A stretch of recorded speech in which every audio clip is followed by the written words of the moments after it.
నమస్తే అండి, నేను మీ గణేష్ని. వెల్కమ్ టు ఐరేజ్ అకాడమీ. ఎస్ఎస్సి జీడీ కానిస్టేబుల్కి సంబంధించి మనం జనరల్ స్టడీస్ పేపర్ ఎక్స్ప్లెనేషన్లో భాగంగా ఈరోజు మన ముందున్న పేపరు షిఫ్ట్ 1. జనరల్ స్టడీస్లో షిఫ్ట్ 1 ఉంది. దాంట్లో ఉన్న ప్రశ్నలు, వాటి యొక్క ఆన్సర్లు ఒకసారి చూద్దాం.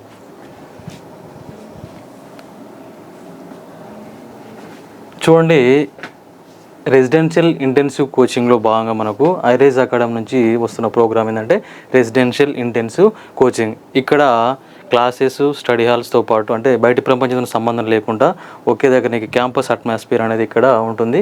రెసిడెన్షియల్ ఇంటెన్సివ్ కోచింగ్లో ఆసక్తి ఉన్న వాళ్ళు కింది నెంబర్లకు సంప్రదించండి.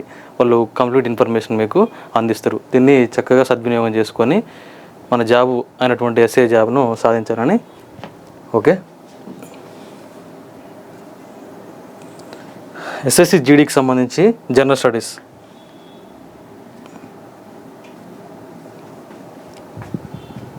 ప్రధానమంత్రి Rozgar Protsahan Yojana is being implemented since. ప్రధానమంత్రి రోజ్గార్ ప్రోత్సాహన్ యోజన ఏ సంవత్సరం నుంచి అమలు చేయబడుతుంది అనేది వచ్చింది. సెంట్రల్ స్కీమ్స్ గురించి మనకు సరైన అవగాహన అనేది ఒకసారి ఉండాలి. ఇక్కడ చూడండి, 2016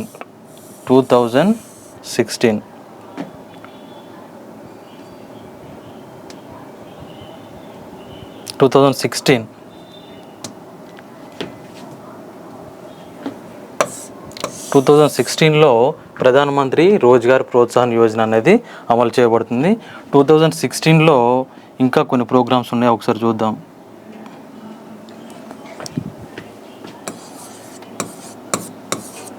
టూ 2016లోనే మనకు stand up India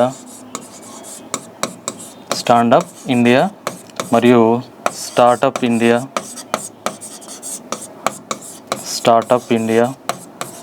next Shyam Prasad Mukherjee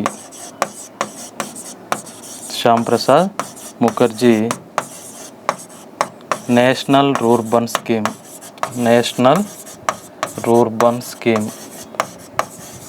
next ప్రధానమంత్రి గరీబ్ కళ్యాణ్ యోజన.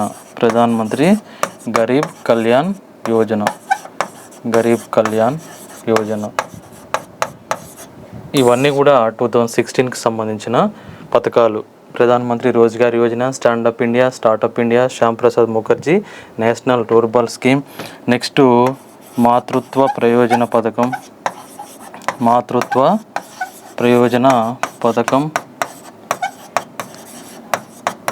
నెక్స్ట్ మదర్స్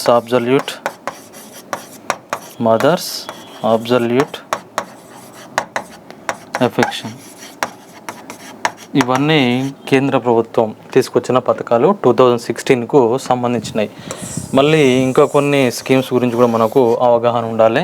2014లో వచ్చిన స్కీమ్స్, ఎన్డీఏ గవర్నమెంట్ వచ్చిన స్కీమ్స్ ఏంటంటే స్వచ్ఛ భారత్ అభియాన్. ఇది 2014 అక్టోబర్ 2న దేశవ్యాప్తంగా శుభ్రతకు సంబంధించి పరిశుభ్రత స్వచ్ఛ భారత్ అభియాన్ అనే కార్యక్రమాన్ని చేపట్టారు. నెక్స్ట్ మిషన్ ఇంద్రధనుష్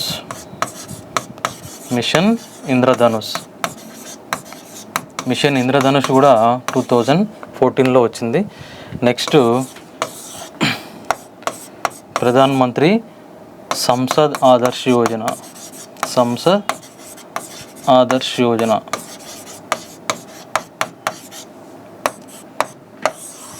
ప్రధానమంత్రి Sansad Adarsh Yojana, Swachh Bharat Abhiyan, mission Indradhanush. Next make in India.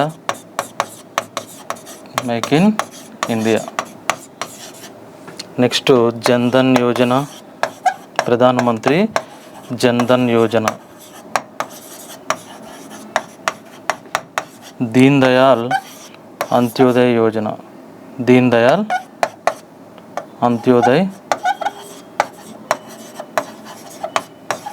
Yojana. Next Ujjwal Yojana, Pradhanmantri Ujjwal Yojana. Next Sukanya Samriddhi Yojana. ఈ పథకాలన్నీ 2014లో వచ్చినాయి. కేంద్రం తీసుకొచ్చిన 2014లో తీసుకొచ్చిన పథకాలంటే Swachh Bharat Abhiyan, mission Indradhanush, PM Sansad Adarsh Yojana, make in India, Jandhan Yojana, Antyodaya Yojana, Ujjwal Yojana, Sukanya Samriddhi Yojana. ఇవన్నిటి మీద అంటే 2014 అంటే మీకు ఈ పథకాలన్నీ గుర్తుండాలి. 2016 అంటే ఇవన్నీ గుర్తుంచుకోవాలి, ఇండియా హయాంలో వచ్చినవి. నెక్స్ట్ 2015లో వచ్చిన పథకాలు కేంద్రం తీసుకొచ్చింది ఏంటి అంటే ఇక్కడ స్మార్ట్ పథకం, next Hriday, next Amrut, next smart, Hriday, Amrut, PM Mudra Yojana, ఈ పథకాలన్నీ 2015కు సంబంధించిన పథకాలు. ఇవి కూడా గుర్తుంచుకోవాలి. Next where the first Asian games held in India. భారతదేశంలో మొదటి ఆసియా క్రీడలు ఎక్కడ జరిగాయని మనకు అడిగిండు. ఆసియా క్రీడల గురించి అడిగిండు, గుర్తుంచుకోండి. ప్రపంచంలో ఒలింపిక్స్ తర్వాత లార్జెస్ట్ గేమ్స్ అంటే ఏషియన్ గేమ్స్, ఆసియా క్రీడలు. ఇవి ప్రపంచంలో రెండవ అతిపెద్ద క్రీడలు అన్నట్టు ఆసియా క్రీడలు. వీటిని ఫస్ట్ టైం భారతదేశంలో ఎక్కడ జరిగినాయి అంటే 1951లో ఢిల్లీలో జరిగినాయి. 1951 ఢిల్లీ. మన భారతదేశంలో ఇప్పటివరకు ఏషియన్ గేమ్స్ను 2 టైమ్స్ కండక్ట్ చేసిరు. ఒకటేమో 1951 ఢిల్లీ, సెకండ్ ఏమో 1982లో, అది కూడా ఢిల్లీలోనే ఒక ఏషియన్ గేమ్స్ను నిర్వహించారు. మనకు జనరల్గా ఫాదర్ ఆఫ్ ఏషియన్ గేమ్స్ అంటాడు జియాన్ సోంది, గుర్తుంచుకోండి. జియాన్ సోందిని ఫాదర్ ఆఫ్ ఏషియన్ గేమ్స్గా పేర్కొంటారు. మరి మొదటి ఆసియా క్రీడలలో 1951లో జరిగిన ఆసియా క్రీడలలో ఎన్ని దేశాలు పాల్గొన్నాయంటే 11 దేశాలు పాల్గొన్నాయి. Olympic council of Asian Asian games అంటే కువైట్లో ఉంటుంది. Olympic commission of Asian games అంటే కువైట్లో ఉంటుంది, దాని హెడ్ క్వార్టర్. నెక్స్ట్ ఆసియా క్రీడలకు సంబంధించి 72 సంవత్సరాల ఆసియా క్రీడల చరిత్రలో, అదేవిధంగా దీని యొక్క మోటో అడుగుతారు. ఆసియా క్రీడల యొక్క మోటో అంటే రైజింగ్ సన్ అనేది ఆసియా క్రీడల యొక్క మోటో. అంటే ఉదయిస్తున్న సూర్యుడు అనేది ఆసియా క్రీడల యొక్క మోటో. ఇక్కడ ఉదయిస్తున్న సూర్యుడితోని భారతదేశంలో ఒక పార్టీ ఉంటుంది, డిఎంకే పార్టీ, ద్రవిడ మున్నేట్ర కజగం, తమిళనాడుకు సంబంధించింది, స్టాలిన్ వాళ్ళ పార్టీ. అది కూడా రైజింగ్ సన్ ఆ పార్టీ యొక్క గుర్తు. ఇక్కడ రైజింగ్ సన్ మోటో అంటే ఆసియన్ గేమ్స్కు సంబంధించినవి. మరి 72 సంవత్సరాల ఆసియా క్రీడల్లో షార్ట్ పుట్లో తొలి గోల్డ్ అంటే కిరణ్ బలియాన్, గుర్తుంచుకోవాలి, కిరణ్ బలియాన్. మరి ఆసియా క్రీడల్లో పథకం సాధించిన తొలి మహిళ అంటేనేమో కమల్జీత్ సంధు.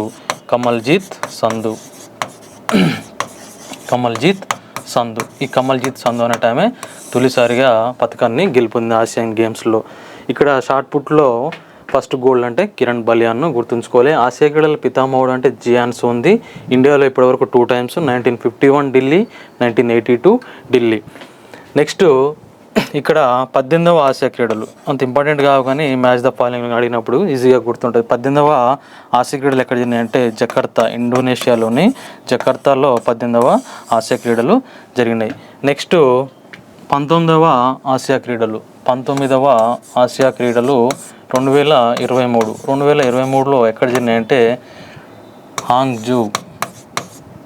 హాంగ్జూ అనే నగరంలో జరిగినాయి. ఇది చైనా దేశానికి సంబంధించింది.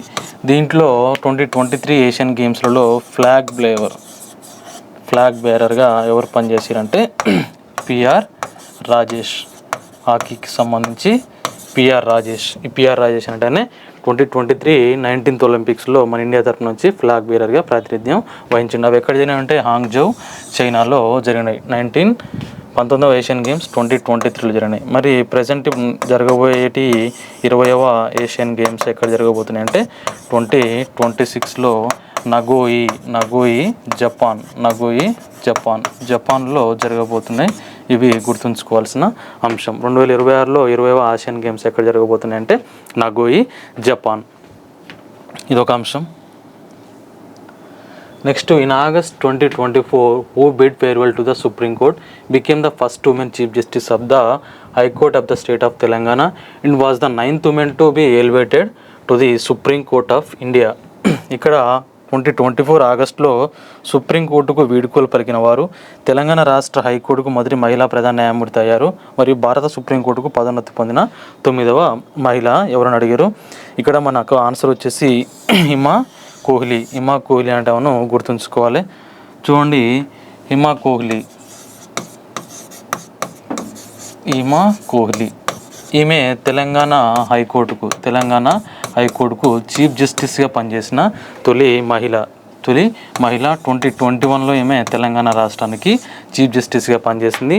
అంతకుముందు ఢిల్లీ హైకోర్టు చీఫ్ జస్టిస్గా కూడా పనిచేసింది. 2021 to 2024లో ఈమె సుప్రీంకోర్టుకు జడ్జిగా పనిచేసింది. 2021 to 2024 సుప్రీంకోర్టుకు జడ్జిగా పనిచేసింది. ఇక్కడ చూడండి, భారతదేశంలో సుప్రీంకోర్టు జడ్జి అయిన తొలి మహిళ అంటే మీరా సాహెబ్ ఫాతిమా బీబీ. ఈమె సుప్రీంకోర్టు తొలి జడ్జి భారతదేశంలో. ఇక్కడ ఈమె సుప్రీంకోర్టుకు 9వ మహిళా జడ్జిగా 2021 to 2024 ఈమె సుప్రీంకోర్టుకు పనిచేసింది. గతంలో అంటే ఢిల్లీ హైకోర్టుకు పనిచేసింది. అదేవిధంగా తెలంగాణ రాష్ట్రానికి ఫస్ట్ ఉమెన్ చీఫ్ జస్టిస్గా కూడా పనిచేసిన ఆమె హిమా కోహ్లీ. మీరా సాహెబ్ ఫాతిమా అంటేనేమో భారతదేశంలో సుప్రీంకోర్టుకు జడ్జిగా పనిచేసిన మొదటి మహిళ.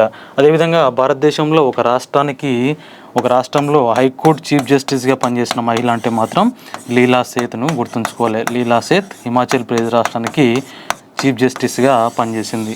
ఇదొక అంశం గుర్తుంచుకోవాలి. అయితే ప్రస్తుతం ఇప్పుడు Bela Trivedi next justice BV Nagarathnamma లాంటి వాళ్ళు సుప్రీంకోర్టులో ఉమెన్ జడ్జిలుగా ఉన్నారు. ఈ బివి నాగరత్నమ్మ గారు 2027లో ఒక నెల చీఫ్ జస్టిస్ అయ్యే అవకాశం ఉంది. దీంతో ఒక రికార్డు కూడా సృష్టించబోతుంది. ఒకవేళ ఏమి చీఫ్ జస్టిస్ అయితే అదొక రికార్డు అన్నట్టు. బివి నాగరత్నమ్మ గుర్తుంచుకోవాలి. ఇక్కడ ప్రస్తుతం సుప్రీంకోర్టుకు సంబంధించి మాట్లాడుకుంటున్నప్పుడు ప్రస్తుతం చీఫ్ జస్టిస్ ఎవరంటే జస్టిస్ సూర్యకాంత్ ఇంత ముందుకు నల్సార్ యూనివర్సిటీకి చైర్మన్గా పనిచేసిండు. జస్టిస్ సూర్యకాంత్ ఈయన సుప్రీంకోర్టుకు 53వ చీఫ్ జస్టిస్. 52 అంటే జస్టిస్ బిఆర్ గవాయ్ గారు 52వ చీఫ్ జస్టిస్గా పనిచేసిండు. నెక్స్ట్ 51 అంటే సంజీవ్ ఖన్నా. 50వ చీఫ్ జస్టిస్ ఎవరంటే డివై చంద్రచూడ్. మరి ఫస్ట్ చీఫ్ జస్టిస్ సుప్రీంకోర్టుకు ఫస్ట్ చీఫ్ జస్టిస్ ఎవరంటే హెచ్జే కానియా, హీరాలాల్ జే కానియా. రెండవ చీఫ్ జస్టిస్ ఎవరంటే సుప్రీంకోర్టుకు ఇక్కడ ఎం పతంజలి శాస్త్రి. మరి తెలుగు ప్రాంతాల నుంచి సుప్రీంకోర్టుకు చీఫ్ జస్టిస్గా పనిచేసిన ఇద్దరు వ్యక్తులను గుర్తుంచుకోవాలి. వాళ్ళు ఒక ఆయన 9వ చీఫ్ జస్టిస్ కోకా సుబ్బారావు. ఈయన తెలుగు ప్రాంతం నుంచి సుప్రీంకోర్టు చీఫ్ జస్టిస్ అయిన first person. Next 48 N V Ramana. Koka Subbarao, N V Ramana వీళ్ళు సుప్రీంకోర్టుకు చీఫ్ జస్టిస్గా పనిచేసిన తెలుగు వ్యక్తులు. నెక్స్ట్ 50 అంటే డివై చంద్రచూడ్. 49 అంటే జస్టిస్ యుయు లలిత్. ఇవి గుర్తుంచుకోవాలి. ఇక్కడ మనకు ఆన్సర్ ఏంటంటే హిమా కోహ్లీ గారు తెలంగాణ హైకోర్టుకు చీఫ్ జస్టిస్గా పనిచేసారు 2021లో. 2021 to 2024 వరకు సుప్రీంకోర్టు జడ్జిగా పనిచేసారు. అదేవిధంగా సుప్రీంకోర్టుకు పదోన్నతి పొందిన 9వ మహిళా జడ్జి అంటే ఈమె. భారతదేశంలో సుప్రీంకోర్టుకు జడ్జిగా పనిచేసిన మొదటి మహిళ అంటే మీరా సాహెబ్ ఫాతిమా బీబీ. నెక్స్ట్ హైకోర్టు భారతదేశంలో ఒక రాష్ట్రానికి హైకోర్టు చీఫ్ జస్టిస్గా పనిచేసిన తొలి మహిళ అంటే లీలా సేత్. ఆమె ఏ రాష్ట్రానికి పనిచేసిందంటే హిమాచల్ ప్రదేశ్కి పనిచేసింది. ఇకపోతే సుప్రీంకోర్టుకు చీఫ్ జస్టిస్ చూసినప్పుడు మనం ఫస్ట్ చీఫ్ జస్టిస్ అంటే హెచ్జే కానియా. నెక్స్ట్ రెండవ chief justice M Patanjali Sastri. Next 49 U U Lalit. 50 D Y Chandrachud. 51 Sanjiv Khanna, 52 B R Gavai, 53 మరియు ప్రజెంట్ ఎవరంటే జస్టిస్ సూర్యకాంత్ అనేది గుర్తుంచుకోవాలి. తెలుగు ప్రాంతాల నుంచి సుప్రీంకోర్టు చీఫ్ జస్టిస్గా పనిచేసిందంటే కోకా సుబ్బారావు గారు, ఎన్వి రమణ గారు. ఇది గుర్తుంచుకోవాల్సిన అంశం. నెక్స్ట్ భవిష్యత్తులో 2027లో సుప్రీంకోర్టుకు చీఫ్ జస్టిస్ కాబోయే మహిళ అంటే జస్టిస్ బివి రాగనత్నమ్మ గారిని గుర్తుంచుకోవాలి, ఛాన్స్ ఉంది ఆమెకి. Next, which of the following sports was include as a discipline in the 11th Asian games being 1990? 1990 బీజింగ్లో జరిగిన 11వ ఆసియా క్రీడల్లో కింది వాటిలో ఏ క్రీడను ఒక విభాగంగా చేర్చారు? చూడండి, బీజింగ్ ఆసియా క్రీడల్లో చేర్చిన ఆట ఏంటంటే కబడ్డీ. కబడ్డీని బీజింగ్ ఆసియా క్రీడల్లో చేర్చారు. ఇది రాష్ట్ర స్పోర్ట్ కూడా, మెయిన్ స్పోర్ట్ కూడా ఏంటంటే కబడ్డీ. ఇది ఒక్కొక్క టీం నుంచి 7 ప్రాతినిధ్యం వహిస్తారు అనేది గుర్తుంచుకోవాలి. కబడ్డీకి సంబంధించి ఎక్కువ ఫైనల్స్లో గెలుపొందింది భారతే. ఇక్కడ ఇరాను, నెక్స్ట్ పాకిస్తాన్ అట్లాంటి దేశాలు కూడా కబడ్డీకి సంబంధించి పాల్గొంటుంటాయి ప్రపంచవ్యాప్తంగా. ఇది ఏ ఆటను చేర్చారంటే 11వ ఆసియా క్రీడల్లో కబడ్డీ అనేది గుర్తుంచుకోవాలి. ఒక్కో టీం నుంచి 7 ప్రాతినిధ్యం వహిస్తారు అనేది కూడా గుర్తుంచుకోవాలి. రాష్ట్ర క్రీడ కూడా ఏంటంటే kabaddi. Which are the 2 wettest places on earth that receives more than 108 centimeters of rainfall in a year? సంవత్సరంలో 1080 సెంటీమీటర్ల కంటే ఎక్కువ వర్షపాతం నమోదయ్యే భూమిపై అత్యంత తేమతో కూడిన 2 ప్రదేశాలని మనకు అడిగిండు. అవి చిరపుంజి మరియు మాసిన్రామ్. చిరపుంజి మరియు మాసిన్రామ్ అనేటివి ప్రపంచంలో లేదా సంవత్సరంలో 1080 కంటే ఎక్కువ వర్షపాతం నమోదయ్యాయి చిరపుంజి మరియు మాసిన్రామ్. చిరపుంజినే కొత్త పేరు ఏంటంటే సోహ్రా అని పేర్కొంటారు, సోహ్రా. నెక్స్ట్ మాసిన్రామ్లో అత్యధికంగా వర్షపాతం 1141 సెంటీమీటర్ల వర్షపాతం నమోదైంది. 1141 సెంటీమీటర్ల వర్షపాతం నమోదైంది. అదేవిధంగా చిరపుంజిలో దాదాపు 1000 సెంటీమీటర్ల వర్షపాతం అనేది నమోదైంది. ఇది ఈ 2 ప్రాంతాలు కూడా మేఘాలయ రాష్ట్రానికి సంబంధించినవి. మేఘాలయ రాజధాని అంటే షిల్లాంగ్. మేఘాలయ రాజధాని షిల్లాంగు. ఈ ప్రాంతాల్లో, ఈ 2 ప్రదేశాల్లో 1080 కంటే ఎక్కువ వర్షపాతం అనేది నమోదవుతున్నది గుర్తుంచుకోవాలి. మాసిన్రామ్ మరియు చిరపుంజి, దీనికి ఇంకో పేరు అంటే సోహ్రా, కొత్త పేరు సోహ్రా. ఇది మేఘాలయ. ఇక్కడ ఉన్న గిరిజన తెగలంటే గారో, కాశీ, జయంతియా, ఆ కొండలు కూడా గుర్తుంచుకోవాలి. గారో, కాశీ, జయంతియా కూడా మేఘాలయ రాష్ట్రానికి సంబంధించినవి. మరి ప్రపంచంలో అత్యధిక వర్షపాతం నమోదయ్యే ప్రాంతం అంటే మనం వయలిలి శిఖరం అని ఉంటుంది. వయలిలి శిఖరం. ఈ వయలిలి శిఖరంలో 1234.4 సెంటీమీటర్ల వర్షపాతం అనేది నమోదవుతుంది. మరి భారతదేశంలో అంటే ఎక్కువ వర్షపాతం నమోదయ్యే ప్రాంతాలు అంటే మాసిన్రామ్, చిరపుంజి. ఇదేమో ఫస్ట్, ఇది సెకండ్. తర్వాత తక్కువ వర్షపాతం నమోదయ్యే ప్రాంతం అంటే జైసల్మీర్.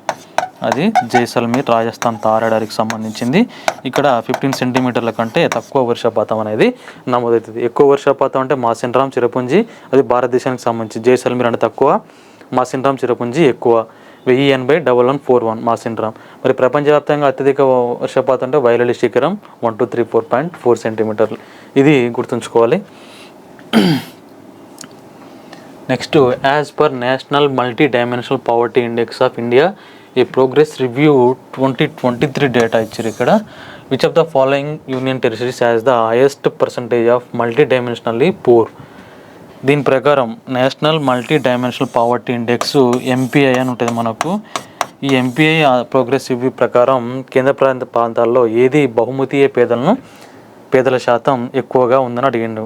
ఇక్కడ మనకు ఆన్సరు దాద్రా నగర్ హవేలీ మరియు డామన్ డయ్యూలకు సంబంధించి ఆన్సర్. ఇక్కడ పేదరికం శాతం అనేది ఎక్కువగా ఉంది ఎంపీఐ ప్రకారం.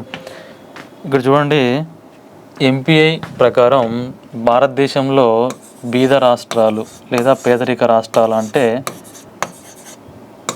పూర్ స్టేట్స్ వచ్చేసి ఇక్కడ MPI multi poverty dimensional index ఆధారంగా ఇక్కడ బీహార్, జార్ఖండ్, యూపీ, ఎంపీ, ఇవి భారతదేశంలో పేదరిక రాష్ట్రాలు అంటే బీహార్, జార్ఖండ్. దీని యొక్క నివేదికను నీతి ఆయోగ్ అనేది విడుదల చేస్తుంది. నీతి ఆయోగ్ అనేది విడుదల చేస్తుంది. దేన్ని బేస్ చేసుకొని విడుదల చేస్తుంది అంటే ఇక్కడ ఎడ్యుకేషన్, విద్య మరియు హెల్త్, వైద్యం మరియు స్టాండ్ ఆఫ్ లివింగ్, జీవన ప్రమాణాలను స్టాండ్ ఆఫ్ లివింగ్ వీటిని బేస్ చేసుకొని నీతి ఆయోగ్ విడుదల చేస్తుంది. దీని ప్రకారం ఎంపీఐ ప్రకారం అత్యధిక పేద రాష్ట్రాలు అంటే బీహార్, జార్ఖండ్, యూపీ, ఎంపీ. 71% అనేది దీని యొక్క పేదరికానికి 51.9 అనేది పేదరికం శాతం. ఇది మరి పేదరికం తక్కువ ఉన్న రాష్ట్రాలు అంటే ఇక్కడ కేరళ, నెక్స్ట్ గోవా, సిక్కిం మరియు తమిళనాడు. ఈ రాష్ట్రాలు ఇవి ధనిక రాష్ట్రాలు అన్నట్టు. పేదరికం తక్కువ ధనిక రాష్ట్రాలు అంటే కేరళ మరియు గోవా, సిక్కిం, తమిళనాడు. బీద రాష్ట్రాలు అంటే బీహార్, జార్ఖండ్, యూపీ, ఎంపీ. కేరళలో ఇక్కడ కొట్టాయం జిల్లా ఉంటుంది. ఇది గుర్తుంచుకోలే. జీరో పావర్టీ, పేదరికం లేని జిల్లా అంటే కొట్టాయం అనేది గుర్తుంచుకోవాలి. ఇక్కడనే రబ్బర్ బోర్డు కూడా కొట్టాయం అనేది గుర్తుంచుకోండి. ఇంతవరకు ఒక ఇన్ఫర్మేషన్. కేంద్రపాలిత ప్రాంతాలంటే దాద్రా నగర్ హవేలీ, డయ్యూ మరియు డామన్. ఇవి ఎక్కువ పేదరికం ఉన్నాయి. తక్కువ పేదరికం ఉన్న కేంద్రపాలిత ప్రాంతాలంటే ఇక్కడ చండీగఢ్, ఢిల్లీ, అండమాన్ నికోబార్ దీవులు. ఇది ఒక information. What is the penalty amount specified under the public examinations Prevention of Unfair Means Bill 2024 for individuals involved in unfair practices or offences during exams. పరీక్షల సమయంలో అన్యాయమైన పద్ధతులు లేదా నేరాలకు పాల్పడిన వ్యక్తులకు పబ్లిక్ ఎగ్జామినేషన్స్ బిల్ 2024 ప్రకారం జరిమానా ఎంత విధించునో అడిగిండు. ఇక్కడ చూడండి,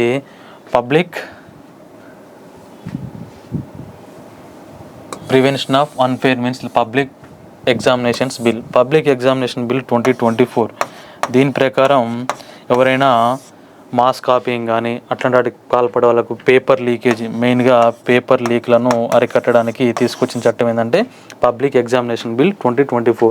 దీని ప్రకారం ఎవరైనా నేరం చేసినట్టు రుజువు అయితే వాళ్ళకు శిక్ష ఎంత పడుతుందని అడిగిండు.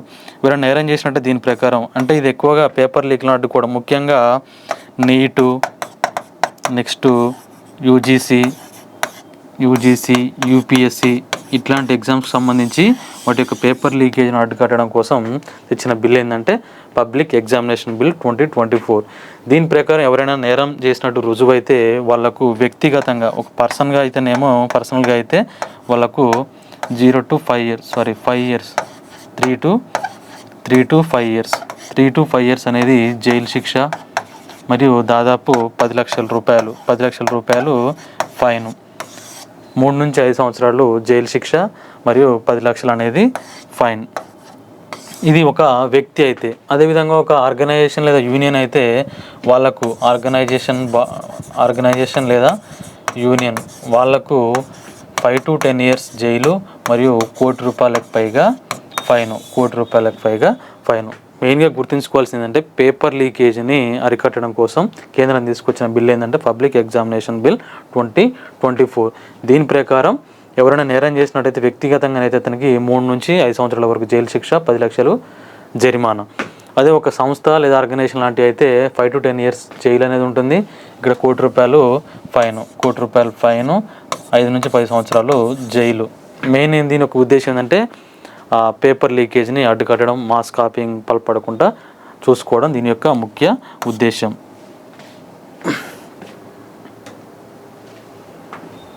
Which articles of the constitution of India deals with the union public service commission? భారత రాజ్యాంగంలోని ఏ articles union public service commission గురించి వివరిస్తాయని అడిగిండు మనకు. చూడండి, ఆర్టికల్స్ 315 నుంచి 323 వరకు మనకు యూపీఎస్సీని గురించి పేర్కొంటున్నాయి. యూపీఎస్సీ గురించి దాని యొక్క విధులు మరియు బాధ్యతలు, స్ట్రక్చర్ అండ్ డ్యూటీస్ను తెలిపే ఆర్టికల్స్ ఏంటంటే ఇక్కడ 315 to మనకు 323.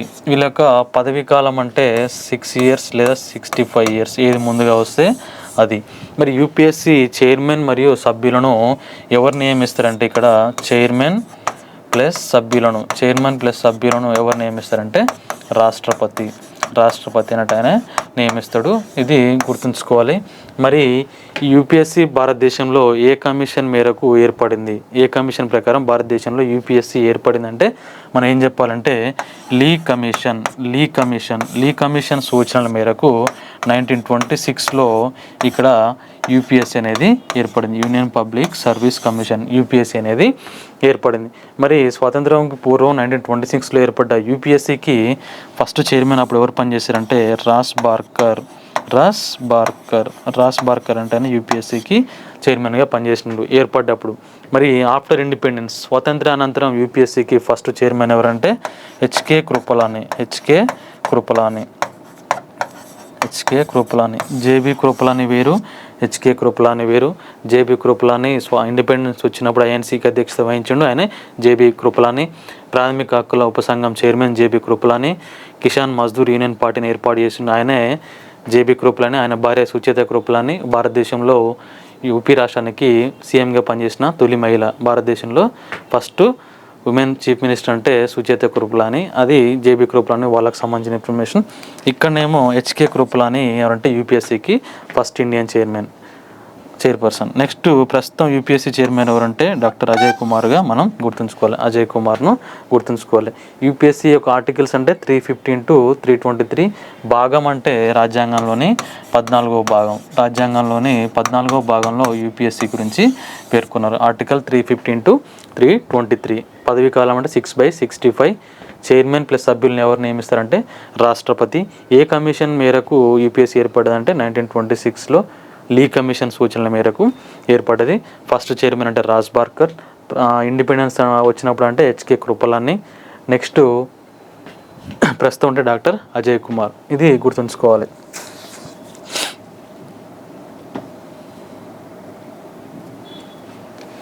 Which sector of the economy does the green revolution belongs to? హరిత విప్లవం ఆర్థిక వ్యవస్థలోని ఏ రంగానికి చెందిందని మనకు అడిగిండు. ఇది అగ్రికల్చరల్ సెక్టర్, వ్యవసాయ రంగానికి సంబంధించింది. హరిత విప్లవం లేదా green revolution first time the term green revolution was coined by William S Gaud అన్నట్టనే ఈ యొక్క హరిత విప్లవం అనే పదాన్ని తొలిసారిగా ప్రతిపాదించిండు. మరి ఫాదర్ ఆఫ్ గ్రీన్ రెవల్యూషన్, హరిత విప్లవ పితామహుడని ప్రపంచంలో ఎవరిని పేర్కొంటారంటే నార్మన్ బోర్లాగ్. ఈ నార్మన్ బోర్లాగ్ని ప్రపంచంలో హరిత విప్లవ పితామహుడు అంటారు. ఈయనే యుఎస్ మెక్సికో అగ్రనామిస్ట్ ఎవరంటే నార్మన్ బోర్లాగ్. ఈయనకు 1970లో నోబెల్ శాంతి బహుమతి అనేది వచ్చింది. ఆ తర్వాత నార్మన్ బోర్లాగ్ పేరిట ఫుడ్ ప్రైజ్ని కూడా ఏర్పాటు చేశారు. అది 1986లో ఆయన పేరు మీద ఒక అవార్డు కూడా ఏర్పాటు చేశారు. వ్యవసాయ రంగంలో అభివృద్ధికి కృషి చేసిన వాళ్ళకు దాన్ని ప్రదానం చేస్తారు. నెక్స్ట్ ఇక్కడ భారతదేశంలో ఫాదర్ ఆఫ్ గ్రీన్ రెవల్యూషన్ అంటే ఎంఎస్ స్వామినాథన్.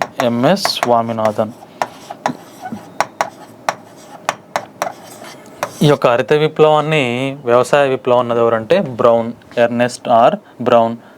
హరిత విప్లవాన్ని వ్యవసాయ విప్లవం అనేది ఎవరంటే బ్రౌన్ అనేటైనా గుర్తుంచుకోవాలి. ఇది father of green revolution in India అంటే ఎంఎస్ స్వామినాథన్. ప్రపంచవ్యాప్తంగా అంటే నార్మన్ బోర్లాగ్. ఆయన ఏ దేశానికి సంబంధించిన అంటే యుఎస్ మెక్సికోకు సంబంధించిన వాడు. ఆయనకు 1970లో నోబెల్ బహుమతి అవార్డు అనేది వచ్చింది. అంటే మనకు 1960 to 61 మరియు 61 to 66 ఈ ప్రాంతాలలో ఏమైందంటే బాగా ఆహార కొరత అనేది ఏర్పడింది. అంతకుముందు మనం PL 480 డీల్ అనేది అమెరికాతో చేసుకున్నాం. దీని ప్రకారం ఏంటంటే గోధుమలు మరియు బియ్యం మనం దిగుమతి చేసుకునే వాళ్ళం. అప్పటి అమెరికా అధ్యక్షుడు అంటే డ్వైట్ ఐసన్హోవర్ అప్పటి అమెరికా అధ్యక్షుడు. దీని ప్రకారం మనం అమెరికా నుంచి గోధుమ మరియు బియ్యంలను దిగుమతి చేసుకునేది. ఆ తర్వాత మనకు ఆహార కొరత ఏర్పడింది. దీనిలో భాగంగా కొన్ని జిల్లాలను ఎంపిక చేసి హరిత విప్లవాన్ని మన భారతదేశంలో ఇంట్రడ్యూస్ చేసి హరిత విప్లవం బాగా మన భారతదేశంలో పంజాబ్, నెక్స్ట్ హర్యానా, నెక్స్ట్ యూపీలలో ఎక్కువగా వచ్చింది. పంజాబ్, హర్యానా, యూపీ రాష్ట్రాల్లో ఎక్కువగా వచ్చింది. గుర్తుంచుకోవాలి. ఈ యొక్క డీల్స్ కూడా గుర్తుంచుకోవాలి. ఎంఎస్ స్వామినాథన్ ఎవరు, నార్మన్ బోర్లాగ్ ఎవరు, విలియం ఎస్ గాండు, నెక్స్ట్ ఆయన పేరిట అవార్డును కూడా ఏర్పాటు చేశారు. ఇవన్నీ గుర్తుంచుకోవాలి. దీనిలో భాగంగా భారతదేశంలో హరిత విప్లవం భాగంగా 7 జిల్లాలను ఎంపిక చేశారు. ప్రప్రథమంగా భారతదేశంలో 7 జిల్లాలను ఎంపిక చేశారు.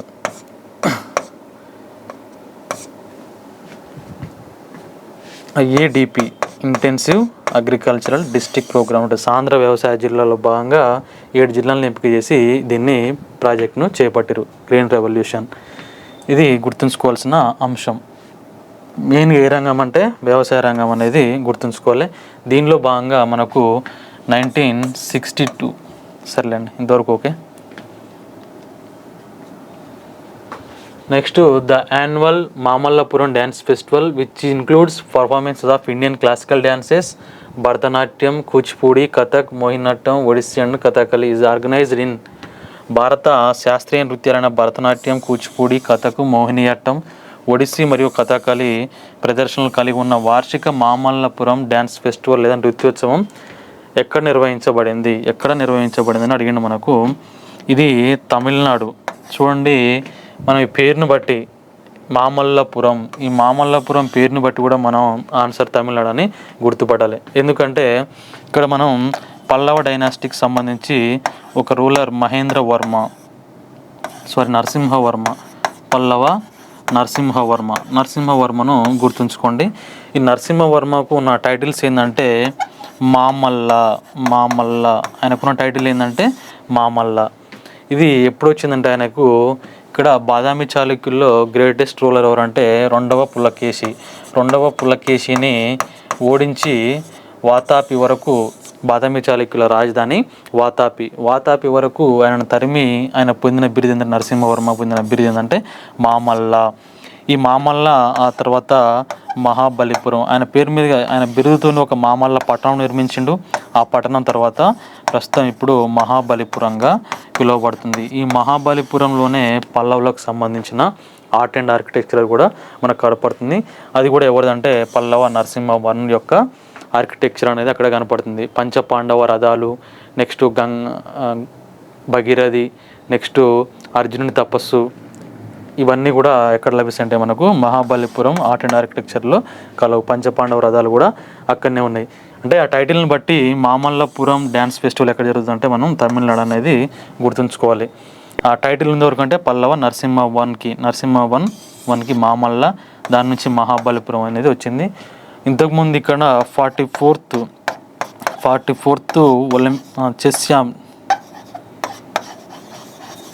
చెస్ ఒలింపియాడ్ కూడా ఎక్కడ జరిగిందంటే మహాబలిపురం. 44వ చెస్ ఒలింపియాడ్ కూడా ఎక్కడ జరిగిందంటే మహాబలిపురం అనేది గుర్తుంచుకోండి. Which of the following sentences is are true? Next Lakshmi Viswanathan who won the prestigious Natya Kalanidhi award from the music academy was famous for which dance form? Music academy నుండి ప్రతిష్టాత్మక నాట్య కళానిధి అవార్డు గెలుచుకున్న లక్ష్మీ విశ్వనాథన్ ఏ నృత్య రూపానికి ప్రసిద్ధి చెందిరని అడిగిండు. మనకి ఇక్కడ ఆన్సర్ వచ్చేసి భరతనాట్యానికి సంబంధించిన లక్ష్మీ విశ్వనాథన్. ఈ విశ్వనాథన్కి నాట్య కళా అకాడమీ అవార్డు కూడా వచ్చింది. నాట్య కళానిధి అవార్డు లక్ష్మీ విశ్వనాథన్ గారికి లభించింది. ఆమె ఏ డ్యాన్స్ అంటే భరతనాట్యానికి సంబంధించిన డ్యాన్స్ అండ్ కొరియోగ్రాఫర్. ఈమె వాస్తవంగా బెంగళూరులో జన్మించింది, కానీ పెరిగింది మాత్రం ఎక్కడ అంటే తంజావూరులో పెరిగింది. దేశ విదేశాల్లో ఎన్నో ప్రదర్శనలు ఇచ్చిన ఎవరంటే లక్ష్మీ విశ్వనాథన్. ఆమె 2023లో కూడా మరణించింది. ఆమెకు నాట్య కళానిధి అవార్డు అనేది కూడా వచ్చింది. ఇక్కడ మనం చూడండి భరతనాట్యం గురించి తొలి ఇన్ఫర్మేషన్ మనకు ఎక్కడ లభించిందంటే భరతముని రాసిన నాట్యశాస్త్రం. ఈ నాట్యశాస్త్రంలో తొలిసారిగా భరతనాట్యం గురించి వెలువడింది. దాన్ని రాసింది ఎవరంటే భరతముని నాట్యశాస్త్రం అనే గ్రంథాన్ని రాసింది. దాంట్లో ఏ డ్యాన్స్కి సంబంధించిన ఇన్ఫర్మేషన్ ఉందంటే భరతనాట్యానికి. ఇది ఎక్కువగా ఏ స్టేట్కి సంబంధించిందంటే భరతనాట్యం తమిళనాడు స్టేట్కి సంబంధించింది భరతనాట్యం, గుర్తుంచుకోవాలి. దీన్ని తంజావూరులో పొన్నయ్య పొన్నయ్య బ్రదర్స్ అని ఉంటారు తంజావూరులో. వీళ్ళు ఈ భరతనాట్యం డ్యాన్స్ని డెవలప్మెంట్ చేసిందంటే పొన్నయ్య సోదరులు. ఆ తర్వాత కొద్ది కాలానికి దీనికి పేరు ప్రఖ్యాతలు తీసుకొచ్చిన ఎవరంటే రుక్మిణి అరుండేల్. ఈమె ఈ డ్యాన్స్కి ఊపిరి పోసి మళ్ళీ కొత్త పుంతలు దొక్కించింది. రుక్మిణి అరుండేల్, యామిని కృష్ణమూర్తి గుర్తుంచుకోదగ్గ భరతనాట్య డ్యాన్సర్లు. Yamini Krishnamurthy, next Adyar Lakshman, next Sonal Singh. వాళ్ళందరూ కూడా భరతనాట్యానికి సంబంధించిన డ్యాన్సర్స్. ఇక్కడ మనకు ఆన్సర్ లక్ష్మీ విశ్వనాథన్ భరతనాట్యం అనేది గుర్తుంచుకోవాలి. భరతనాట్యం ఏ స్టేట్కి సంబంధించిందంటే తమిళనాడుకి సంబంధించిన శాస్త్రీయ డ్యాన్స్. ఇదొక అంశం. What was the major economic challenge address in the third 5-year plan 1961 to 66? మూడవ పంచవర్ష ప్రణాళిక 1961-66లో పరిష్కరించబడిన ప్రధాన ఆర్థిక సవాల్ ఏందన్నాడు. చూడండి, 1961-1966లో మూడవ పంచవర్ష ప్రణాళిక సమయంలో మనకు యుద్ధ సమయ వ్యయం మరియు వనరుల కేటాయింపు అనేది దీనికి సంబంధించి ఆర్థిక సవాల్ అనేది ఏర్పడ్డది. చూడండి, మూడవ పంచవర్ష ప్రణాళిక దీని యొక్క టైం పీరియడ్ అంటే 1961 to 1966. దీని యొక్క నమూనా మోడల్ అని అడుగుతాడు. దీని యొక్క నమూనా అంటే హరాడ్ అండ్ డోమర్ నమూనా. ఈ థర్డ్ 5-year ప్లాన్ ఏమని పేర్కొంటారంటే సిక్ ప్లాన్ అనగా పేర్కొంటారు. సిక్ ప్లాన్గా పేర్కొంటారు. ఇది ఒక ఫెయిల్డ్ ప్లాన్. ఎందుకంటే దీన్ని యొక్క ఆశించిన వృద్ధి రేట్ ఎంత అంటే 5.6 వృద్ధి రేట్ ఆశిస్తే సాధించిన వృద్ధి రేట్ ఎంత అంటే ఇక్కడ 2.5 సంథింగ్ గుర్తుంచుకోవాలి. సాధించింది 2.5, ఆశించింది మాత్రం 5.6, సాధించింది 2.5 గుర్తుంచుకోవాలి. అందుకే ఇది ఫెయిల్డ్ ప్లాన్. ఎందుకు ఫెయిల్ అయింది ఈ ప్లాన్ అంటే చూడండి, ఈ ప్రణాళిక కాలంలోనే 1962లో మనకు చైనా తోటి యుద్ధం, భారత్ వర్సెస్ చైనా యుద్ధం, ఆక్సాయ్ చీన్ ప్రాంతాన్ని ఆక్రమించారు, అదొక అంశం. నెక్స్ట్ 1965లో భారత్ మరియు పాకిస్తాన్ ఇక్కడ భారత్ వర్సెస్ చైనా. 1961లో భారత్ మరియు పాకిస్తాన్ యుద్ధం జరిగింది. ఈ యుద్ధాల వల్ల అనుకున్న వృద్ధి అనేది సాధించలేకపోయాను. ఈ ప్రణాళిక కాలంలో ఏర్పాటు చేసినవి గుర్తుంచుకోండి. NDF, నేషనల్ డిఫెన్స్ ఫండ్, జాతీయ రక్షణ నిధిని ఏర్పాటు చేశారు 1962లో. జాతీయ రక్షణ నిధిని ఏర్పాటు చేశారు. 1963లో నేషనల్ సీడ్ కార్పొరేషన్ ఏర్పడ్డది. నేషనల్ సీడ్ కార్పొరేషన్ అనేది ఏర్పడ్డది. నెక్స్ట్ 1964లో బొకారో ఇనుము ఉక్కు కర్మాగారాన్ని ఏర్పాటు చేశారు రష్యా సహకారంతో. ఇది ఆసియాలో అతిపెద్ద ఇనుము ఉక్కు కర్మాగారం. భారతదేశంలో ఫస్ట్ అంటే Tata iron and steel company, అది జంషెడ్జీ టాటా ఏర్పాటు చేసిండు. ఓకేనా, ఇది ఒక ఇన్ఫర్మేషన్. 1964లో ఇది కూడా ఏ ప్లాన్లో భాగం అంటే థర్డ్ 5-year ప్లాన్లో భాగంగా 1962లో NDF, నేషనల్ డిఫెన్స్ ఫండ్, జాతీయ రక్షణ నిధిని ఏర్పాటు చేశారు. 1963లో నేషనల్ సీడ్ కార్పొరేషన్ ఏర్పాటు చేశారు. 1964లో బొకారో ఇనుము ఉక్కు కర్మాగారాన్ని ఏర్పాటు చేశారు. దీని యొక్క ప్రత్యేకత ఏంటంటే ఏసియాలో అతిపెద్ద ఇనుము ఉక్కు కర్మాగారం. ఇది థర్డ్ 5-year ప్లాన్కి సంబంధించింది. మోడల్ అంటే హార్డ్ అండ్ డోమర్ అని చెప్పాలి. దీన్ని సిక్ ప్లాన్గా పేర్కొంటారు. ఎందుకంటే ఇది ఒక ఫెయిల్డ్ ప్లాను. 1962లో భారత్ వర్సెస్ చైనా, 1965లో భారత్ మరియు పాకిస్తాన్ల మధ్య యుద్ధం అనేది వచ్చింది కాబట్టి ఇది ఫెయిల్ అయింది. అనుకున్నది 5.6, సాధించింది 2 పాయింట్ సంథింగ్. ఓకే,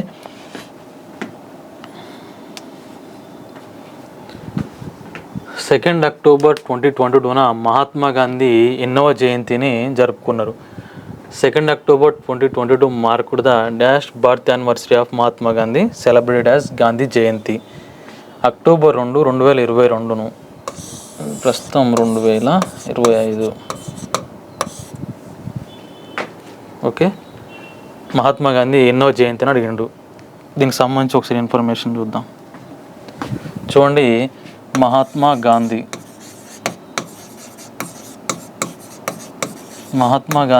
జననం ఎప్పుడంటే 1869 అక్టోబర్ 2. 1869 అక్టోబర్ 2 అనేది గుర్తుంచుకోవాలి. గుజరాత్లోని పోరుబందర్లో జన్మించిండు. గ్రాసరీ ఫ్యామిలీకి, కోమటి కుటుంబానికి సంబంధించిన వ్యక్తి. నిత్యావసర సరుకులు అమ్ముకునేవాళ్ళు వాళ్ళ ఫ్యామిలీ. పోరుబందర్లో జన్మించిండు. తల్లి పుత్లీబాయ్, తండ్రి కరమ్చంద్ గాంధీ.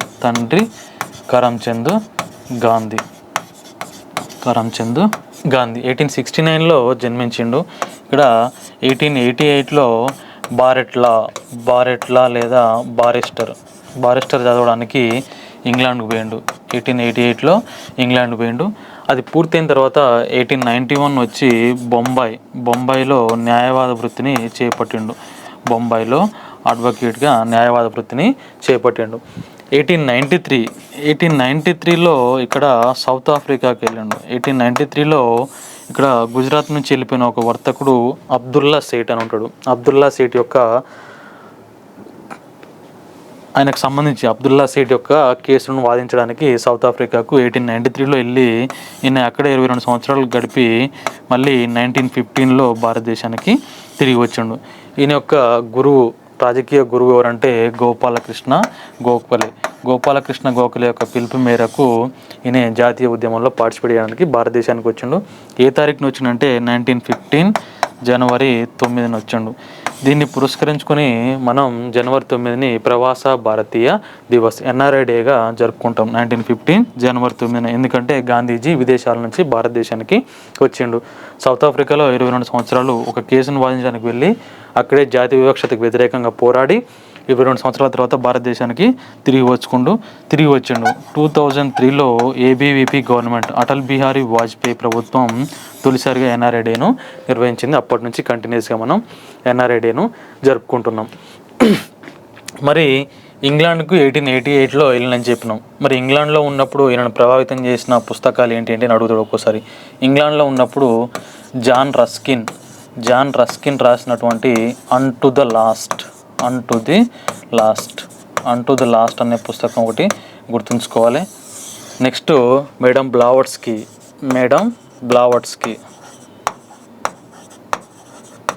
బ్లావట్స్కి రాసిన ద కీ టు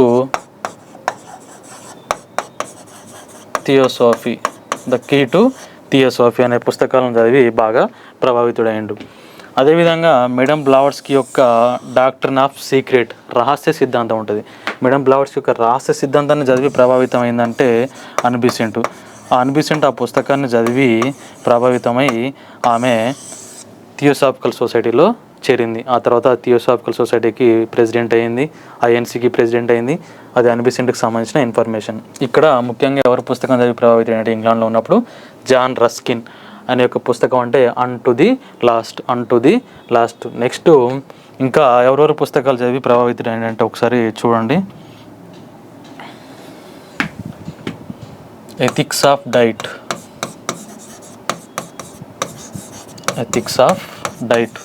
ఈ పుస్తకాన్ని రాసింది ఎవరంటే హార్వర్డ్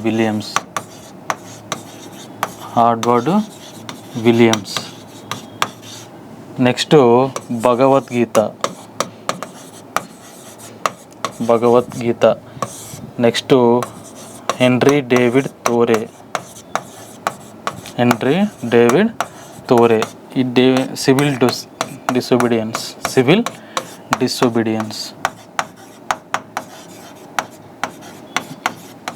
హెన్రీ డేవిడ్ థోరే యొక్క సివిల్ డిసోబీడియన్స్ను చదివి దీన్ని ప్రభావితమై భారతదేశంలో దీని పేరు మీదుగానే ఇతడు ఉప్పు సత్యాగ్రహం లేదా దండి సత్యాగ్రహం లేదా శాసన ఉల్లంఘన ఉద్యమం అనేది చేపట్టిండు. ఉప్పు సత్యాగ్రహం లేదా దండి సత్యాగ్రహం లేదా శాసన ఉల్లంఘన ఉద్యమాన్ని చేపట్టిండు. నెక్స్ట్ మాక్సిమ్ గోర్కీ రాసిన ది ది మదర్ అనే పుస్తకం కూడా ఇతన్ని బాగా ప్రభావితం చేసింది అనేది గుర్తుంచుకోవాలి. ఇంకా చాలా పుస్తకాలు ఉన్నాయి ఆయన ప్రభావితం చేసిన పుస్తకాలు. నెక్స్ట్ లియో టాల్స్టాయ్ ఈయన రాసిన పుస్తకాలు war and peace, the kingdom of God is within you, the kingdom of God is within you. ఇవన్నీ గాంధీకి సంబంధించిన పుస్తకాలు. ఎవరి పుస్తకాల చేత ఆయన ప్రభావితమైన అనేది మీరు గుర్తుంచుకోవాలి. ఎథిక్స్ ఆఫ్ డైట్ అనేది హార్వర్డ్ విలియమ్స్ రాసిండు. నెక్స్ట్ ఆయన వెంట ఒక భగవద్గీతను ఉంచుకునేది, భగవద్గీతని కూడా బాగా చదివేది henry David Thore. Civil disobedience, దీని ఆధారంగానే భారతదేశంలో 1930లో ఉప్పు సత్యాగ్రహం లేదా దండి సత్యాగ్రహం లేదా శాసన ఉల్లంఘన ఉద్యమాన్ని చేపట్టిండు. మాక్సిమ్ గోర్కీ ది మదర్ అనే పుస్తకాన్ని రాసిండు, దాన్ని కూడా చదివి ప్రభావితుడైండు. లియో టాల్స్టాయ్ యొక్క war and peace, the kingdom of God is within you, ఇవన్నీ ఆయన ప్రభావితమైన పుస్తకాలు. నెక్స్ట్ ఈయనకు సంబంధించి ఈయన ఏర్పాటు చేసిన ఆశ్రమాలు అడుగుతాడు. గాంధీజీ ఏర్పాటు చేసిన ఆశ్రమాలు అంటే సౌత్ ఆఫ్రికాలో ఫోనిక్స్ లేదా ఫీనిక్స్ ఆశ్రమం అని ఉంటుంది. నెక్స్ట్ భారతదేశంలో సబర్మతి ఆశ్రమం. నెక్స్ట్ వార్దా ఆశ్రమం, వార్దా సేవాగ్రామ్ అనేది కూడా ఏర్పాటు చేస్తాడు. ఇవన్నీ ఆయనకు సంబంధించిన ఆశ్రమాలు. నెక్స్ట్ సౌత్ ఆఫ్రికాకి వెళ్ళినప్పుడు ఇండియన్ ఒపీనియన్ అనే పత్రికను అక్కడ ప్రారంభించిండు 1903లో, ఇండియన్ ఒపీనియన్. నెక్స్ట్ నటాల్ ఇండియన్ కాంగ్రెస్ని కూడా సౌత్ ఆఫ్రికాలోనే స్థాపించిండు. ఈయన సత్యాగ్రహ అనే పదాన్ని కూడా తొలిసారిగా ఎక్కడ ఉపయోగించిందంటే సౌత్ ఆఫ్రికాలోనే సత్యాగ్రహ అనే ఉద్యమాన్ని కూడా చేపట్టిండు. ఇదంతా గాంధీకి సంబంధించిన పత్రికలు. సౌత్ ఆఫ్రికాలో స్థాపించిన ఆశ్రమం అంటే ఫోనిక్స్ లేదా ఫీనిక్స్ అనేది. నెక్స్ట్ టాల్స్టాయ్ ఆశ్రమాన్ని కూడా ఏర్పాటు చేసిండు. టాల్స్టాయ్ ఆశ్రమాన్ని ఏర్పాటు చేసిండు. ఇదే సౌత్ ఆఫ్రికాలో 1894 ఆ టైంలో ఇండియన్ నేషనల్ కాంగ్రెస్ను ఏర్పాటు చేసిండు. ఇదొక ఇన్ఫర్మేషన్. గాంధీకి సంబంధించి పుస్తకం మై ఎక్స్పెరిమెంట్స్ విత్ ట్రూత్ అనేది ఆయనకు సంబంధించిన autobiography. Next concept of self rule, ఇదొక పుస్తకం. Concept of self rule, my experiments with truth అనేది. నెక్స్ట్ హిందూ స్వరాజ్ అనేది. ది ఎరవాడ మందిర్. ఇవన్నీ ఎవరికి సంబంధించిన పుస్తకాలు అంటే మహాత్మా గాంధీకి సంబంధించిన పుస్తకాలు. ఇంకా పత్రికలు అంటే యంగ్ ఇండియా, గాంధీజీకి సంబంధించిన పత్రికలు young India. Next Navjivan, next Harijan. ఈ పత్రికలు గాంధీజీకి సంబంధించినవి. ఇవేమో పుస్తకాలు. మై ఎక్స్పెరిమెంట్స్ విత్ ట్రూత్, దీంట్లోనే ఆయన యొక్క బాల్య వివాహం గురించి పేర్కొన్నాడు. 13 సంవత్సరాల వయసులో ఈయన కస్తూర్బా గాంధీని వివాహం చేసుకున్నట్లు తన బాల్య వివాహం గురించి మై ఎక్స్పెరిమెంట్స్ విత్ ట్రూత్ అనే గ్రంథంలో పేర్కొన్నాడు. మై ఎక్స్పెరిమెంట్స్ విత్ ట్రూత్, సత్యంతో నా అన్వేషణ అనేది ఆయన యొక్క ఆటోబయోగ్రఫీ. ఇంకొకటి concept of self rule, Hindu Swaraj, the Yerwada Mandir. ఇవన్నీ మహాత్మా గాంధీకి సంబంధించిన పుస్తకాలు. పత్రికలు అంటే young India, Navjivan, Harijan. Indian opinion ఏమో సౌత్ ఆఫ్రికాలో. మేజర్గా ఇవి గుర్తుంచుకుంటే సరిపోతుంది. మన క్వశ్చన్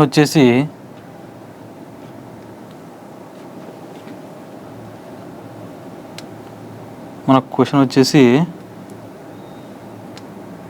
ఆయన ఎన్నవ బర్త్ యానివర్సరీని అడిగిండు, అది గుర్తుంచుకోలే. 2025 నాటికి అది 156th బర్త్ యానివర్సరీ గుర్తుంచుకోవాలి. 2023లో అంటేమో 153rd బర్త్ యానివర్సరీ. అదే 2025 నాటికైతేనేమో 156th బర్త్ యానివర్సరీ.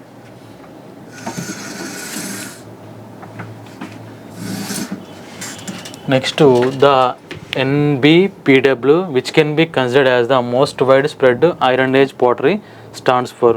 చూడండి, అత్యంత విస్తృతమైన ఇనుపయుగం నాటి కుండలు పాటరీకి సంబంధించి NBPW అబ్రివేషన్ అనేది అడిగిండు ఒకసారి.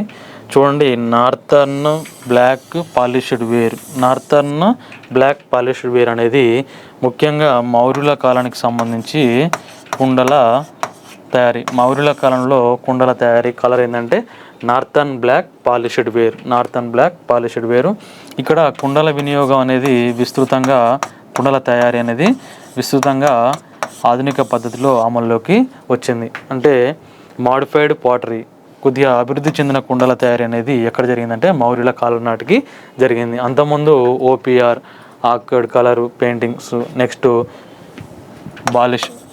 Black polished ware. ఈ బ్లాక్ పాలిష్డ్ వేర్ కుండలు ఏమో మనకు ఇండస్ వ్యాలీ సివిలైజేషన్కు సంబంధించిన కుండలు. ఆ కలర్ ఏంటంటే బ్లాక్ పాలిష్డ్ వేర్. ఇక్కడ నార్థర్న్ బ్లాక్ పాలిష్డ్ వేర్ అంటే మౌర్యుల కాలానికి సంబంధించిన కుండలు. ఇదొక అంశం.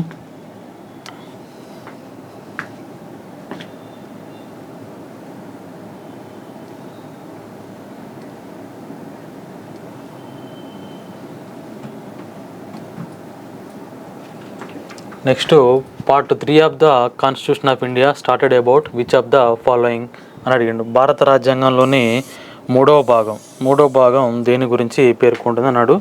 మనకు ఇక్కడ చూడండి, ప్రాథమిక హక్కులు అనేవి భారత రాజ్యాంగంలో ఎన్నో భాగంలో ఉన్నాయంటే మూడవ భాగంలో article 12 to 35. Article 12 to 35 articles ప్రాథమిక హక్కుల్లో భాగం. అవి రాజ్యాంగంలోని మూడవ భాగం. మరి మనం ప్రాథమిక హక్కులను ఏ రాజ్యాంగం నుంచి స్వీకరించినామంటే రష్యా రాజ్యాంగం నుంచి స్వీకరించినాం. ప్రాథమిక హక్కులు మూడవ భాగం. పౌరసత్వం అంటే సిటిజన్షిప్ రెండవ భాగం, రాజ్యాంగంలోని రెండవ భాగం. దీంట్లో ఆర్టికల్ 5 to 11, 5 నుంచి 11 ఆర్టికల్స్ మనకు పౌరసత్వాన్ని వివరిస్తున్నాయి. ప్రాథమిక హక్కులు అంటే మూడవ భాగం 12 to 35. ఏ దేశం నుంచి స్వీకరించడం అంటే రష్యా రాజ్యాంగం నుంచి స్వీకరించడం. నెక్స్ట్ ఆదేశిక సూత్రాలు రాజ్యాంగంలో 4వ భాగం. రాజ్యాంగంలోని 4వ భాగంలో ఆదేశిక సూత్రాలు ఉన్నాయి. ఈ ఆదేశిక సూత్రాలు మనం ఐర్లాండ్ దేశం నుంచి స్వీకరించిన ఆదేశిక సూత్రాలు. నెక్స్ట్ ప్రాథమిక విధులు రష్యా రాజ్యాంగం నుండి గ్రహించడం. రాజ్యాంగంలో 4A భాగంలో 51A ఆర్టికల్స్లో ఇవనేవి పొందుపరిచారు. ప్రాథమిక హక్కులు 12 to 35 అని చెప్పినాం. దాంట్లో మనకు ప్రారంభంలో 7 ఉండే.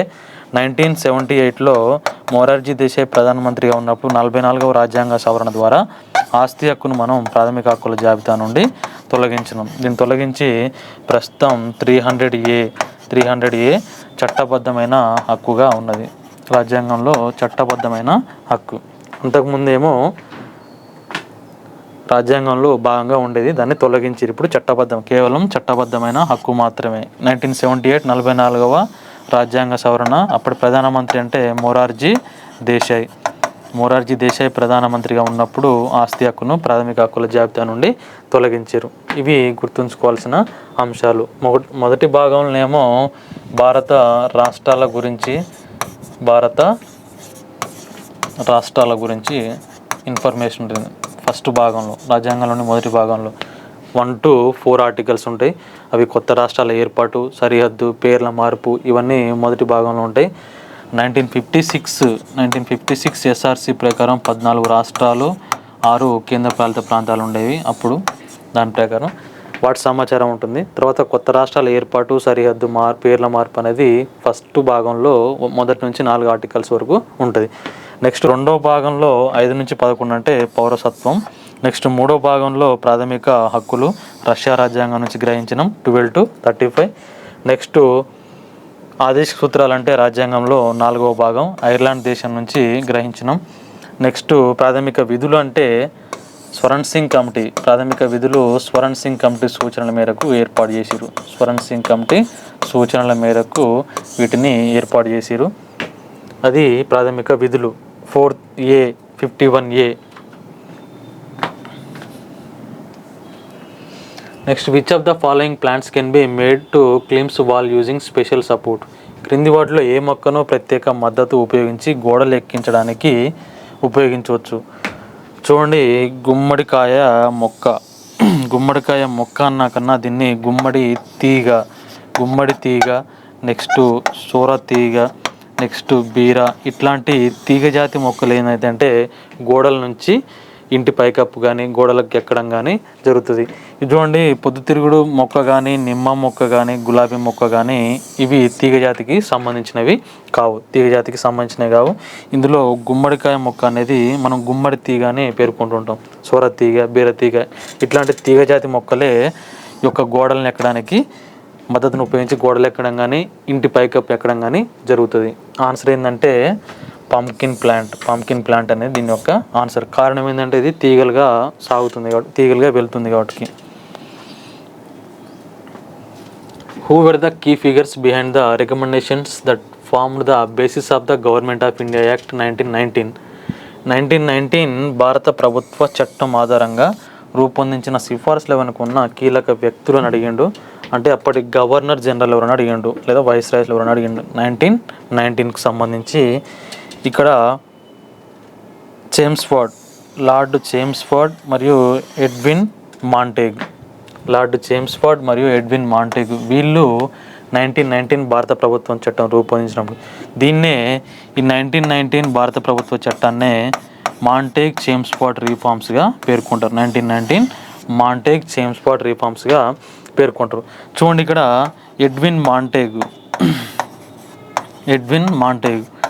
ఎడ్విన్ మాంటేగ్ ఏమో సెక్రటరీ ఆఫ్ స్టేట్స్, ఇండియాకి సెక్రటరీ ఆఫ్ స్టేట్స్ లేదా భారత రాజ్య కార్యదర్శి.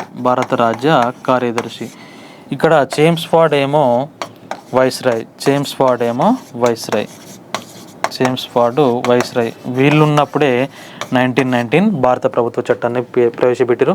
దాన్నే 1919 మాంటేగ్ చేమ్స్ఫోర్డ్ రిఫార్మ్స్గా పేర్కొంటారు. మరి యొక్క 1919 మాంటేగ్ చేమ్స్ఫోర్డ్ రిఫార్మ్స్ ఏంటి ఒకసారి చూద్దాం. రాష్ట్రాలలో ద్వంద్వ ప్రభుత్వాన్ని ప్రవేశపెట్టారు. దీని ప్రకారం రాష్ట్రాలలో ద్వంద్వ ప్రభుత్వం, డైరార్కీ ఇన్ ద స్టేట్స్, రాష్ట్రాల్లో ద్వంద్వ ప్రభుత్వాన్ని ప్రవేశపెట్టారు. అదేవిధంగా భారతదేశంలో సివిల్ సర్వీసెస్ ఎగ్జామ్స్ జరగాలని నిర్ణయించారు. భారతదేశంలో సివిల్ సర్వీసెస్ ఎగ్జామ్స్ను నిర్వహించాలని నిర్ణయించారు.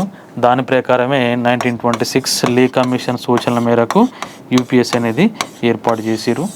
అది దానికి సంబంధించిన ఇన్ఫర్మేషన్ ఆల్రెడీ ఇంతకుముందు క్వశ్చన్లో మీకు ఇచ్చిన ఇది ఒక అంశం. ఇది 1919లో ఉంటుంది మనకు. 1909 ఇది మింటో మార్లే సంస్కరణలు గుర్తుంచుకోవాలి. లార్డ్ మింటో ఏమో అప్పటి వైస్రాయ్, మార్లే ఏమో సెక్రటరీ ఆఫ్ స్టేట్స్. ఈ 1909 మింటో మార్లే సంస్కరణలు ఏంటంటే ముస్లింలకు ప్రత్యేక నియోజకవర్గాలను కేటాయించారు. సపరేట్ ఎలక్టోరల్స్ ఫర్ ముస్లిమ్స్, అది 1909. అందుకనే లార్డ్ మింటోని మతతత్వ నియోజకవర్గాల పితామహుడు అంటారు. ఓకేనా. ఇది 1909 మింటో మార్లే, 1919 మాంటేగ్ చేమ్స్ఫోర్డ్ రిఫార్మ్స్ గుర్తుంచుకోవాలి. మెయిన్ కాన్సెప్ట్ అంటే రాష్ట్రాల్లో ద్వంద్వ ప్రభుత్వం ఏర్పాటు చేయడం, సివిల్ సర్వీసెస్కు ఎగ్జామినేషన్ నిర్వహించడం. ఇంకొకటి దీని ప్రకారమే భారత హై కమిషనర్ పదవి కూడా ఏర్పడింది. ఇవి దీనికి సంబంధించిన అంశాలు.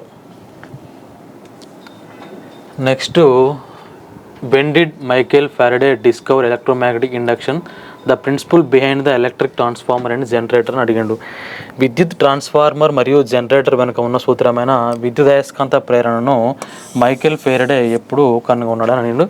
మనకు ఆన్సరు 1831లో మైకేల్ ఫెరడే విద్యుత్ అయస్కాంత ప్రేరణను కనిపెట్టిండు. దీని ప్రకారం విద్యుత్ ట్రాన్స్ఫార్మర్లు, జనరేటర్లు పనిచేస్తాయి అనేది గుర్తుంచుకోవాలి.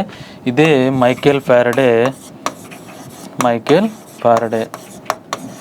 ఇక్కడ కెపాసిటర్ లేదా కండెన్సర్, ఈ కెపాసిటర్ లేదా కండెన్సర్ కూడా ఎవరికి సంబంధించిన ఇన్ఫర్మేషన్ అంటే మైకేల్ ఫెరడేకి సంబంధించిన ఇన్ఫర్మేషన్.